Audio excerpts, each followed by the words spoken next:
Студиябызның бүгенге кунагы Казан Федераль университетының Лев Толстой исемендәге филология һәм мәдәниятара багланышлар институтының Габдулла Тукай исемендәге татар филологиясе һәм мәдәнияте бүлеге мөдире, филология фәннәре докторы профессор Әлфия Шәүкәт кызы Юсупова.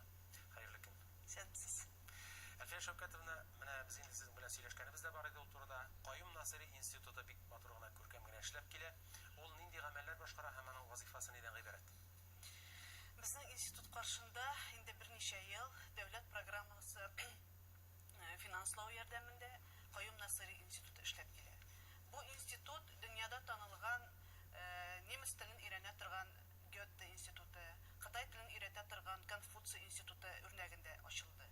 Каюм Насыйри институтының төп максаты ул дөньяда сибелеп яшәгән татарларга, татар теле белән кызыксынучыларга, татар мәдәниятен, татар әдәбиятын яратучыларга татар телен пропагандалау, татар телен өйрәтү.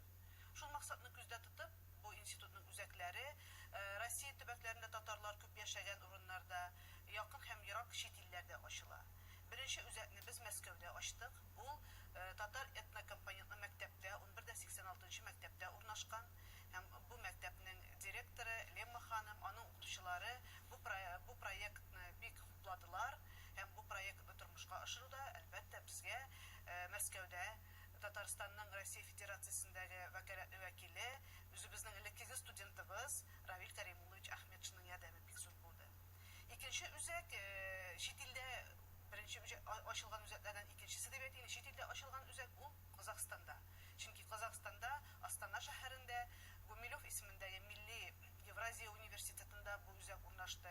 Бу шәһәрдә бик күп татарлар яши, һәм татарлар да, казахлар да бу үзәкнең Гумилев университетында ачылуын бик хупладылар.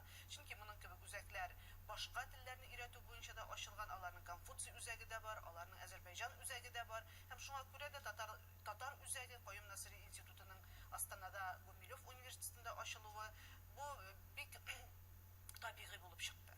Инде үткән елда без тагын үзәкләребезне үзәк ачтык. Ул безнең төньяк башкалабыз дип әйтәбез, Санкт-Петербург шәһәрендә.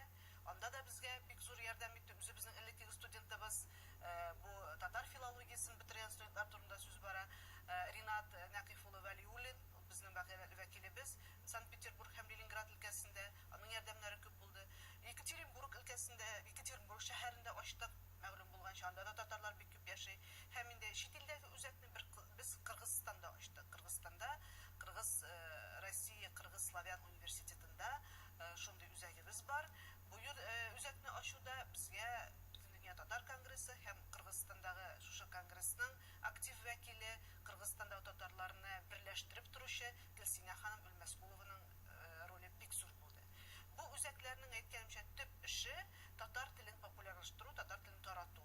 Һәм үзәкләрдә даими рәвештә татар теле курслары үткәрелә, татар теленә, әдәбиятына, мәдәниятенә кагылышлы чаралар үткәрелә. Һәм тагын бер уңай ягы, без бит инде бу үзәкләргә заманча техникалар урнаштырдык. Һәм шушы техникалар ярдәмендә безнең институтта үткән матур әдәби кичәләр, фәнни конференциялар, татар теле дәресләре бу үзәкләргә шушы видео элемтә аша күрсәтелә. Һәр даим алар белән без элемтәдә торабыз. Каюм Насыйри институтының төп эшчәнлеге шуннан гыйбарәт. Иң сөендергәне шул, бу бүлекләр һаман да тарала бара. Менә минем аңлавымча, әле Әстерханда да ачылачак. Алла бирсә, 16-нчы ел планында без Россиядә үзәгебезне Әстерханда ачырга планлаштырабыз. Әстерхандагы татарлар белән инде сөйләшүләр алып барабыз, андагы җитәкчеләр белән сөйләшүләр алып барабыз. Һәм әле тагын бер үзәгебез Ирак яки якын Көнчыгыш илләрендә булачак. Европада булырмы, СНГ дәүләтләрендә булырмы? Чакыручылар бар, Болгариягә чакыралар, Австралиягә чакыралар бу үзәкне ачырга. СНГ дәүләтләренә чакыралар, бәлки Бакуда булыр, бәлки Австралиягә барып ачырбыз. Әле сөйләшүләр алып барабыз. Бүлекләр ачылгач, бәлки әле без бергә барып ачырбыз. ТНВ Планета каналы белән дә сезнең журналистларыгыз да безнең белән барыр, тагын бер матур итеп сөйләшәбез бу хакта. Амин, шулай булсын. Инде менә үзәкләрнең үзләренә килгәндә шушы урыннарда үзәкләр оештырыла. Алар тарафыннан кемнәр хезмәттәшлек итә? Аларга нинди таләпләр куелырга тиеш?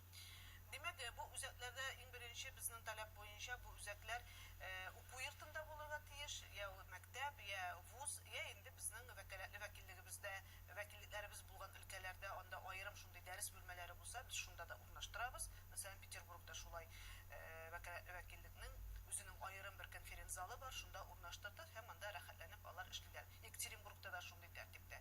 Башка җирләрдә әйткәнемчә, Казахстанда, Кыргызстанда, университетларда, Мәскәүдә татар мәктәбендә.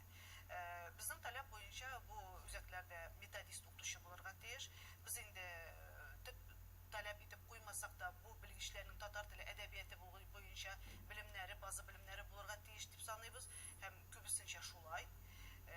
Яисә инде педагогик белемнәре булыр, кимендә педагогик белемнәре булырга тиеш һәм иң мөһиме татар телен кабил белергә тиеш бу кеше. Чөнки бу методистта татар теле алып бару татар теле дәресләре алып баруда шушы методистка йөкләнә. Шуңа күрә инде татар мөхите булырга тиеш бу урында, әйткәнемчә татарларны берләштереп, җыеп тора торган бер үзәк дип күз алдына китерәбез. Әлфия ханым, инде менә үзегезнең институтка якынрак килсәк, аның эшчәнлеге бүгенге көндә ничек алып барыла һәм сез нинди белгечләр әзерлисез? Безнең институтта 3 бүлек бар. Рус һәм чит ил филологиясе бүлеге, Габдулла Тукай исемендәге татар филологиясе һәм мәдәнияте бүлеге һәм рус теле, мәдәният аралы багланышларда рус теле дигән югары мәктәп. Анда нигездә рус телен чит тел буларак өйрәтәләр бу мәктәптә. Безнең төп юнәлешебез ул татар филологиясе өлкәсендә белгечләр әзерләү. Димәк, без белгечләр әзерләүне 2 юнәлештә алып барабыз: классик филология, татар теле әдәбияты. Бу юнәлешкә кушып без тәрҗемә белгечлеге бирәбез, этнодизайн белгечлеге бирәбез, журналистика белгечлеге бирәбез, информацион технологиялар белгечлеге бирәбез. Димәк, төп ул татар теле һәм әдәбиятыннан белем ала һәм өстәмә рәвештә модульләр буларак мин санап үткән белгечләрне үзләштерә. Икенче юнәлешебез ул педагог белем бирү юнәлеше. Бу турыдан-туры укытучылар әзерли торган бүлек. Монда безнең төп белгечлегебез татар теле әдәбият. Аңа өстәмә рәвештә без чит телләр бирәбез. Чөнки бүгенге заман укытучысы, татар теле укытучысы, ул базар шартларында көндәшлеккә яраклы булырга тиеш. Татар телен генә түгел, ул рус телендә һәм башка чит телләрне белергә тиеш. Шуны күздә тотып без инглиз теле, төрек теле, гарәп теле укытабыз. Димәк, анда чит телләр һәм тагын Кытай теле. 4 чит тел өйрәнелә аерым-аерым төркемнәрдә. Һәм моңа өстәп әле безнең тагын музыка укытучылары әзерли торган белгечлегебез бар, хореография укытучылары, профессиональ белем бирү дип әйтәбез. Анда дизайнер белгечлеге һәм аерым тагын дизайнер белгечлеге безнең бүлектә бар.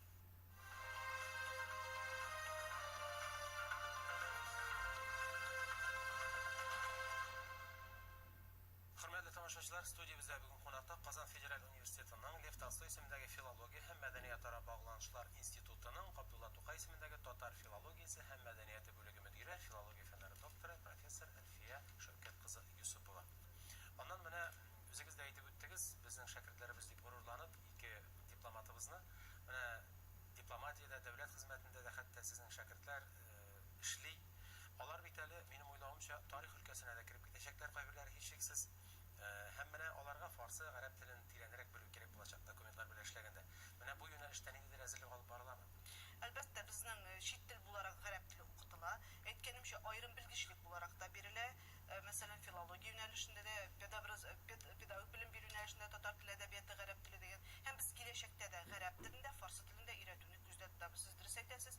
Әгәр дә татар белгече, ул филологмы, ул тарихчымы, документлар, иске китаплар белән эшли икән, мәҗбүри рәвештә ул гарәп телендә, фарсы телендә белергә тиеш. Хәтта уйгур телендә белергә тиеш. Чөнки уйгур язмалы истәлекләребез дә байтак һәм алар өйрәнелмәгән. Шуннан да шулай. Инде менә кайберләре һичшиксез мәктәпкә дә бармый инде, фәнгә дә китми, журналистикага китүчеләр бар. Аларның күңел таләбе шушындый инде, андый иҗади кешеләр бар. Менә алар бу яктан ниндидер әзерлек алалармы? Билгеле булганча бит инде журналист кешегә иң мөһиме ул әлбәттә татар телен бик әйбәт белү кирәк, стилистика, тәрҗемә һәм әдәби редакцияләү. Әйе, мин сезнең белән тулысынча килешәм һәм шушы максатларны үтәүне күздә тотып, без инде 2 группа җыйдык. Алар 3нче һәм 2нче, 1нче һәм 2нче курста белем алалар. Димәк, бу студентларга татар теле әдәбиятына өстәмә итеп, тагын бер өстәмә белгечлек, журналистика белгечлеге бирелә. Ягъни аларның дипломнарында инде язылган була, татар теле әдәбияты һәм журналистика белгече дип. Һәм әлбәттә, бу белгечләрдә журналистикага караган махсус фәннәрдә укытыла һәм өстәмә шул сезгә стилистика буенча өстәмә күп итеп дәресләр биреп каралган.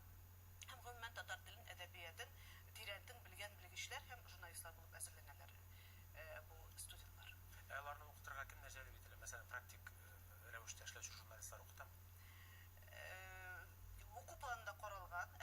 беренче һәм икенче курста гына, 3-4 курсларда практик журналистлар да җәлеп ителәчәк. Без журналистлар белән һәм радио, телевидение журналистлар белән һәм газета, журнал редакциясендә эшли торган журналистлар белән ныклы элемтәдә торабыз. Безнең хәтта кайгыртучанлык советында бик күп үзебезне тәмамлаган журналистлар бар. Алар килеп эшләргә риза. Зур мәгълүмат чараларының баш редакторлар, баш мөхәррирләре безнең шушы кайгыртучанлык советында һәм гомумән әйткәндә без бу оешмалар белән дустана мөнәсәбәттә яшибез. Һәм әлбәттә киләчәктә бу газета, журнал редакцияларында эшләгән журналистлар безгә килеп дәрес бирерләр дип уйлыйбыз, Алла бирсен. Әлфия ханым, менә институт бик киң гыйльми эшчәнлек алып бара. Менә безнең каршыбыздагы Татарика журналы шуның чагылышы дәлиледер дип уйлыйм. Бу санында нәрсәләр бар? Бу саны алдарак чыккан сан. Бу икенче сан. Без инде хәзер 5 санны чыгардык. 6нчы сан әзерләнә чыгуга. Димәк, бу журналда татар теле, татар әдәбияты, татар тарихы, татар мәгарифе белән бәйле мәкаләләр басыла. Һәм шулай ук персоналиялар бүлеге бар. Һәм без һәр даим менә шушы татар дөньясы белән, төрки дөнья белән бәйләнешле булган вакыйгаларның хроникасын да биреп барабыз.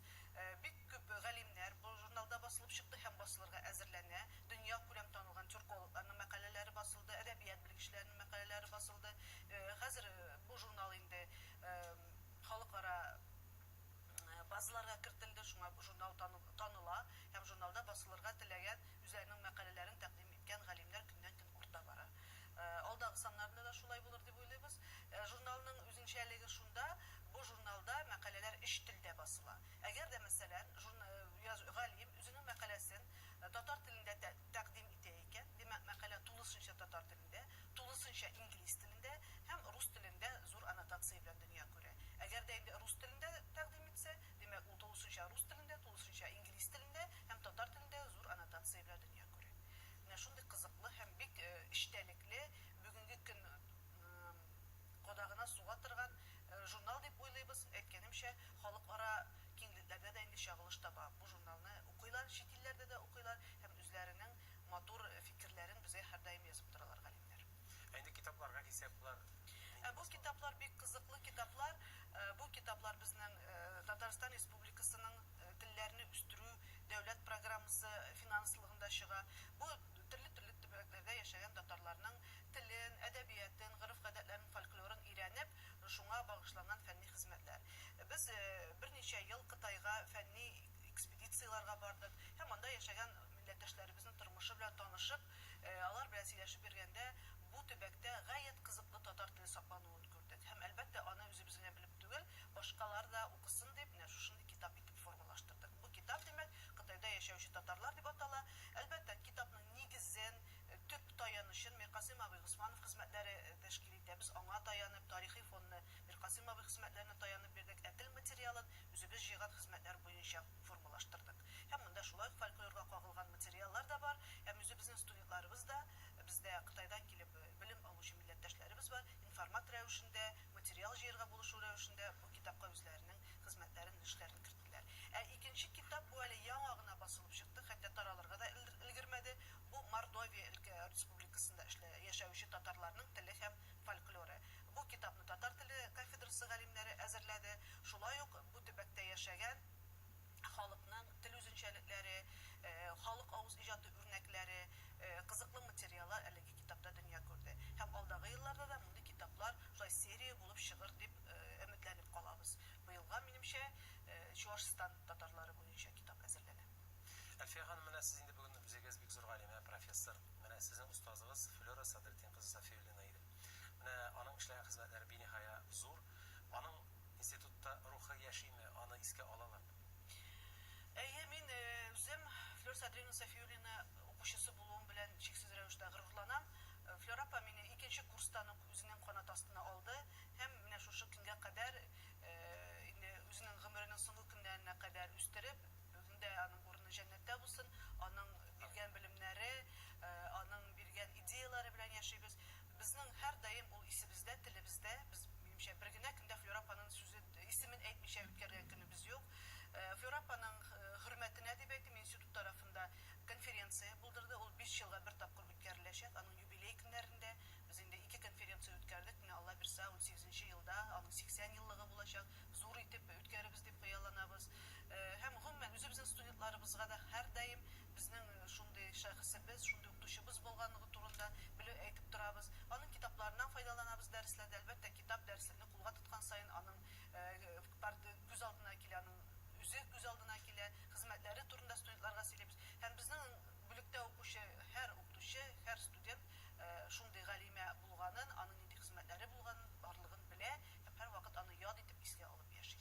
Чыннан да Флюра апаның менә Тел дигән дәрья бар дигән китабы, мин 10нчы сыйныфта укыган вакытта ук алып, менә шушы әдәбият, филология дөньясына авызланыр өчен, кирип китер өчен бик зур этәргеч булды. Күрәсең, менә Флюра апа зур методист һәм бик зур галимә, тирән белемле галимә булган иде. Инде менә үзегез дә бит күп шәкертләр тәрбиялисез. Әлфия апа, сез безне укыткан идегез дип шулай очрап, аркагыздан кагып китүчеләр буламы? Бик күп. Инде без әле бик олы яшьтә булмасак та, хәзер инде үзебез укытып чыгарган студентларның һәрберсен истәдә калдырып бетереп булмый.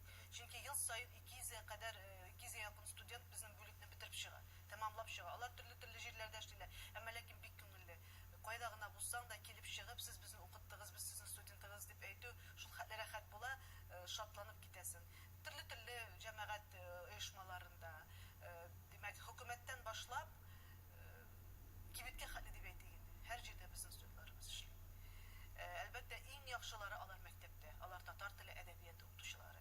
Һәм алар үзләренең хезмәтләрен бик яраталар. Без чакырып карыйбыз, әйдә, аспирантурага килегез, фән белән шөгыльләнерсез. Юк, мин мәктәптән бер кая да китмим дигән студентларыбыз бар. Һәм шундый студентларыбыз быел да менә быел тәмамлап чыга торган кызларыбыз бар. Бик яхшы, бишлегә генә укыган кызлар. Без әйтәбез, әйдәгез, магистратурага калыгыз, сез монда дәвам итегез. Бер кызыбыз әйтә, мин гомер буе татар теле укытучысы булырга теләдем. Мин бер кая да бармыйм. Сез менә Камәрия Зиннуровна белән сөйләшеп, мине шул гимназиягә урнаштырсагыз, минем өчен магистратура, аспирантура шул кадәр татар теле укытучысы буласым килә ди. Һәм Камәрия Зиннуровна ул кыз белән әңгәмә үткәрде, аңа да бик ошады. Бәлки киләчәктә менә күрше гимназиядә дә безнең студентыбыз татар теле әдәбияты укытучысы булып эшләп китәр. Һәм гомумән алганда әйтәм бит, иң яхшы татар теле укытучылары алар безнең элеккеге студентларыбыз. Иң яхшы журналистлар алар безнекеләр. Иң яхшы тәрҗемәчеләр алар безнекеләр. Иң яхшы телевидениедә эшләүче журналистлар алар безнекеләр. Сезне дә безнеке дип уйлыйм, чөнки аспирантурада бездә укыды, шуңа күрә без бик горурланабыз. Татар бүлегеннән шундый шәхесләр чыккан, чыгачак һәм чыга. Амин, шулай булсын. Инде менә Әлфия Шәүкәтовна, фән дөньясы барыбер бер урында гына тормый. Филология дөньясы да барыбер ул ничектер өйрәнелә, киңәя. Мәсәлән, математик, лингвистика дигән тармак бар бит инде. Менә шундый фәннәр кертеләме? Ниндидер бер эзләнү даирәсе киңәяме? Математик, лингвистика дигән фәнне тагын да үстерү өчен без махсус татар теле әдәбияты белгечлегенә информацион технологиялар дигән өстәмә белгечлек ачтык. Бу белгечлектә безнең 3 курс студентыбыз укый. Димәк, хәзер быел аларның бер төркеме чыга, тагын 2 төркеме әле укый. Бу студентлар башка студентлар белән чагыштырганда күбрәк күләмдә математик, лингвистика фәннәрен алалар. Монда алар программалауны да өйрәнәләр. Монда алар корпус белән эшләүне дә, корпус төзүне дә һәм гомумән менә бүгенге көндә, бүгенге заман нәрсә таләп итә фәннән, алар шушы үзенчәлекләрне, бу фән юнәлешендә алар шушы үзенчәлекләрне, алар шушы белемнәрне әлеге белгечлектәрдә үзләштерәләр. Әлфия ханым, бик зур рәхмәт әтрафлы һәм эчтәлекле әңгәмәгез өчен. Сезгә бик зур рәхмәт. Бик игелекле эш башкарасыз, нәкъ менә татар милләтен саклау ул телдән башлана һәм сез шушы игелекле сафта. Бик зур рәхмәт, эшләрегездә уңышлар. Рәхмәт сезгә. Хөрмәтле тамашачылар, студиябездә кунакта Казан Федераль университетының Лев Толстой исемендәге филология һәм мәдәният-ара багланышлар институтының Габдулла Тукай исемендәге татар филологиясе һәм мәдәнияте бүлеге мөдире, филология фәннәре докторы, профессор Әлфия